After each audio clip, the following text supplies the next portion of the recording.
In the back. Warming things up with questions for Coach. Best shooting performance since 2017 for an A&M team. Where did this come from? I thought we did a good job taking good shots, the types of shots that we want to make. Obviously, it looks prettier when the ball goes in. We've done a really good job. I know we try to shorten the game as best we can in order to have a chance, but our guys have been very receptive to having a very low percentage of bad shots. And so I think we've become more accustomed at shooting the types of shots that fit what we're trying to accomplish. Was your seat at any time did you feel like you saw your team building to this? Yeah, Olin, I just think when you're in a tornado, you know, you don't forecast. It's not me dodging the question. It's just like we have a laundry list of things we need to accomplish each day, and so you spend your energy and your emotion and your time trying to make sure that you're getting better at those things on the list for that day. I think there has been some consistency over the last 8 or 9 weeks in how we approach our work. I think there's been a crescendo in the comprehension level of those things that we're asking them to do on both ends of the floor. I think we've tried to remove as much as possible, whether that's the playbook, whether that's overwhelming them with information on the opponent, so that we can be held accountable to the things that matter the most. Our staff has been off the charts good relative to determining what are the things that give us our best chance to win, so that there's no confusion within the organization. But as far as like, what about this and what about that and where are you going now and can you believe, like, I think when you're in the middle of a tornado, you don't, maybe people that are smarter than me can handle that, but just wake up real early and try to be a little better than you were yesterday. Try to go a little harder. Try to be a little bit more efficient. Use as much intelligence and evidence as possible so that you can improve. You've mentioned the past couple weeks you've liked the development of Q and Emmanuel Miller's ability to drive and create offense off the dribble through penetration. Has the offense added a wrinkle or two to make that? Because it seemed like they were really effective in that regard at certain points in the game. I think they're more comfortable doing it. In truth, we've removed things, not added. I think Q and E-Man both have the propensity to be fouled, and it's astonishing. They actually get fouled more when they take less dribbles than they get fouled with empty dribbles.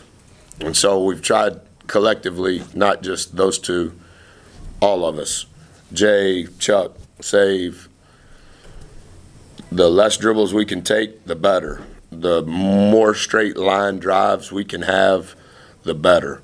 And when you drive it, E-Man, you cannot continually get your shot blocked. Drive it in a straight line, play off 2 feet. If you can score or get fouled, unbelievable. If you can't, we got to pitch it back out.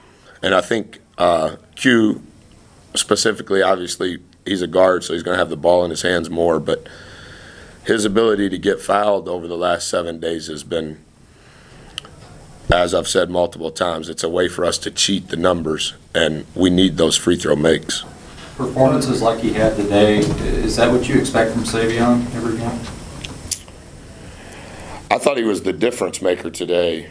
Josh Nebo had 1 rebound. That's not very good. Save's 6 defensive rebounds were game-changing. Q's 4 defensive rebounds were game-changing. We only rebounded 55% of the balls they missed. That's a 97 times out of 100 you're going to lose that game. Save was able to keep it from just completely disintegrating. Q, I think, had 3 defensive rebounds in the first half where he was in the mix. They're the 3rd best rebounding team in the country, and it's not hard to see the length, the size, the athleticism that they play with. I think they were second in the league in defensive rebound percentage, second in the league in offensive rebound percentage. We were last entering the game in defensive rebound percentage. So that was the game. That was going to be the game.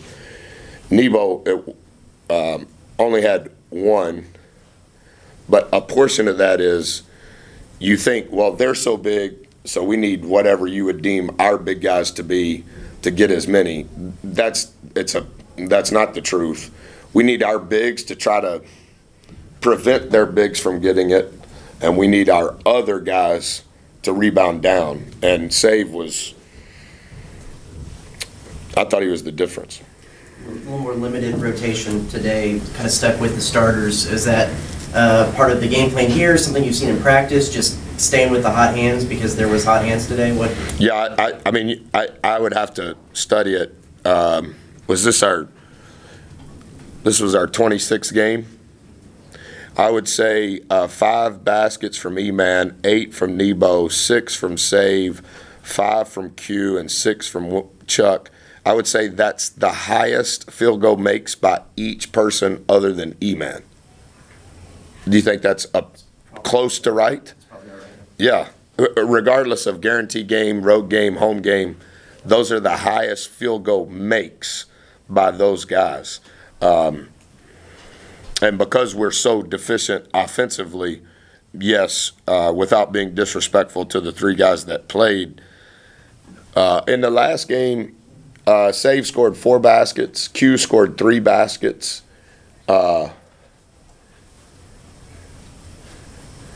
Chuck scored 4 baskets in the first half, had 5 turnovers in the first half. Obviously, I'm kind of tracking these numbers a little bit as the game's unfolding, but I would say that's a season high in field goal makes for every player, or at least a tie, except for E-Man. I think E-Man scored more than 5 baskets before. Yeah, that's awesome. Hey, Buzz, y'all had that 14-point lead, and they had a bunch of threes. On the same freaking thing. Yeah. And They scored 9 straight points. but then you called timeout. Yeah, we can't do that. But after the time, I was just wondering what was the message at the time. Yeah, I drew up the little play they ran. Like, what's the confusion? Yeah. Oh, those were back potentially. I understand Coach has been to the Final Four 3 times, so I'm not saying it in an arrogant way, but I think Coach would tell you it wasn't like the most complex play possible. And they scored basket, 9 points. The first 2 were literally the exact same thing. And then the third time, it was just lipstick on a pig that turned to the exact same thing. And I don't know why our guys got crossed up. They were just out of sorts. So I called timeout to. So it was all about defense. It was about, like, Chuck hit 2 3-pointers coming out of that, so it was just about defense. Yes, sir. In that timeout, I drew up all 3 possessions, and we relived them. Anything else, Coach? Buzz, how much more confident is this team playing right now? Can you quantify that? No, I don't think that there's a number for that.